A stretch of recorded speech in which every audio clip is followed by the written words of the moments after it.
Welcome to another episode of Tech and Fact in Assamese. বন্ধুসকল আপোনালোকে যিসকলে Facebook ব্যৱহাৰ কৰে সেই সকলৰ বাবে এটা ভাল খবৰ কিয়নো ফেসবুকে এটা নতুন ফিচাৰ্ছ লঞ্চ কৰিছে সেই ফিচাৰ্ছটোৰ নাম হৈছে ফেসবুক ৰুম এই ফেসবুক ৰুমটো কি আৰু এই ফেসবুক ৰুমটোৰ জৰিয়তে আপোনালোকে কি কৰিব পাৰিব আৰু কেনেকৈ ব্যৱহাৰ কৰিব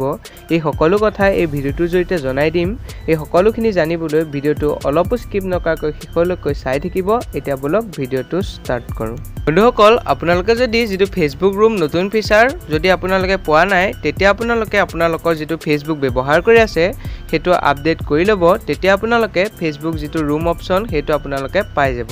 এতিয়া আপোনালোকক মই ফেসবুকটো ওপেন কৰি দেখাই দিছো আপোনালোকে কেনেকৈ এটো ব্যৱহাৰ কৰিব আৰু এটো ব্যৱহাৰ কৰি আপোনালোকে কি কৰিব পাৰিব বন্ধুসকল যেটো ফেসবুক ৰুম এই অপচনটোৰ জৰিয়তে আপোনালোকে ভিডিও কনফাৰেন্স কৰি আপোনালোকে বহুত মানুহলে একেলগতে কথা পাতিব পাৰিব আপোনালোকে যেনেকৈ WhatsAppত ভিডিও কল কৰে তেনেকৈ ইয়াতে কল কৰিব পাৰিব WhatsAppত আপোনালোকে লিমিটেড 4 জনৰ বাহিৰে বেলেগলৈ খৰকৈ ভিডিও কল কৰিব নোৱাৰে কিন্তু এটো যেটো ফেসবুক ৰুম এটোৰ জৰিয়তে আপোনালোকে 50 জনৰো অধিক মানুহলে একেলগতে ভিডিও কনফাৰেন্স কৰিব পাৰে এনেকুৱা এটা এপ্লিকেশন আছিল সেই এপ্লিকেশনটো ভিডিও কনফাৰেন্স কৰিব পাৰে এই এপ্লিকেশনটোৰ নাম আছিল Zoom এই এপ্লিকেশনটো আপোনালোকৰ ডাটা লিক কৰে হেতু আপোনালোকে ব্যৱহাৰ কৰাতকৈ ফেসবুক যেটো ট্ৰাস্টেড কোম্পানী আপোনালোকে হেতুতে আপোনালোকে ভিডিও কনফাৰেন্স কৰিব পাৰে এতিয়া আপোনালোকে এটো ভিডিও কনফাৰেন্স কৰিবলৈ কেনেকৈ ব্যৱহাৰ কৰিব হেতু অলপ দেখাই দিছো বন্ধুসকল আপোনালোকে ইয়াতে আপোনালোকে ভিডিও কলিং কৰিবলৈ আপোনালোকে ইয়াত যেটো দেখা পাইছে ক্ৰিয়েট ৰুম হেতুত আপোনালোকে ক্লিক কৰিব হেতু ক্লিক কৰাৰ পিছত মই ইয়াত এটা ৰুম বনাই থৈছো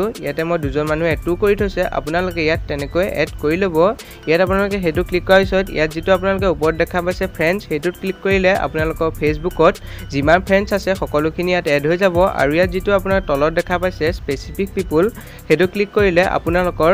কেইজনমান মানুহ ইয়াতে আপোনালোকে এড কৰিব পাৰিব এটো আপোনালোকে সেভ কৰি দিব সেভ কৰাৰ পিছত আপোনালোকে ইয়াত যেটো তললৈ দেখা পাইছে সেভ হেতুত আপোনালোকে ইয়াতে আকৌ এবাৰ সেভ কৰি দিব হেতু সেভ কৰাৰ পিছত আপোনালোকে যেটো তললৈ দেখা পাইছে ক্ৰিয়েট ৰুম হেতুত আপোনালোকে ক্লিক কৰিব তাৰ আগতে আপোনালোকে ইয়াতে যেটো দেখা পাইছে ষ্টাৰ্ট টাইম ইয়াতে আপোনালোকে টাইমটো সিলেক্ট কৰি লব মই ইয়াতে টাইমটো নাও কৰি থৈছো আপোনালোকক দেখাবৰ বাবে তাইছো আপোনালোকে ইয়াতে ক্ৰিয়েট ৰুমটোত ক্লিক কৰি দিব হেতু ক্লিক কৰাৰ পিছত আপোনালোকে এতে দেখা পাইছে আপোনালোকৰ এটা লিংক জেনাৰেট হৈ যাব এই লিংকটো আপোনালোকৰ মেসেঞ্জাৰত গৈ হেজন মানুহক এড কৰিব বিচাৰে হেজনৰ লিংকটো দিলে আপোনালোক যেটো ভিডিও কৰি আছে হেতু ডাইৰেক্ট হেজন মানুহ সোমাই যাব পাৰিব বা আপোনালোকে ইয়াতে আপোনালোকে জয়েন কৰি লব পাৰিব ইয়াত আপোনালোকে যেটো জয়েন বটন ৰুম দেখা পাইছে হেতুত আপোনালোকে ক্লিক কৰিব এটো ক্লিক কৰাৰ পিছত আপোনালোকে যিগিজন মানুহ ইয়াতে এড কৰিছিল হেগিজন মানুহলৈ নটিফিকেশন গুছি যাব হেগিজন মানুহ ইয়াতে জয়েন হৈ আপোনালোকৰ লগত ভিডিও কলিং কৰিব পাৰিব ইয়াতে আপোনালোকে যেটো জয়েন ৰুম হেতুত আপোনালোকে ক্লিক কৰিব আপোনালোকে এতিয়া এনেকৈ এটা ফেসবুকৰ জৰিয়তে ভিডিও কনফাৰেন্স কৰিব পাৰিব বন্ধুসকল আপোনালোকে যেটো Zoom এপ হেতু ব্যৱহাৰ নকৰি আমাৰ যেটো ফেসবুক ট্ৰাস্টেড কোম্পানী হেতু ব্যৱহাৰ কৰিব পাৰে তেতিয়া আমাৰ কিছু ডাটা লিক হোৱাৰ কোনো সম্ভাৱনা নাথাকে বন্ধুসকল আশা কৰো আপোনালোক সকলোৱে ভিডিওটো চাই ভাল পালে যদি ভিডিওটো চাই ভাল পালে ভিডিওটো লাইক এটা কৰি দিব আৰু কমেন্ট কৰি দিব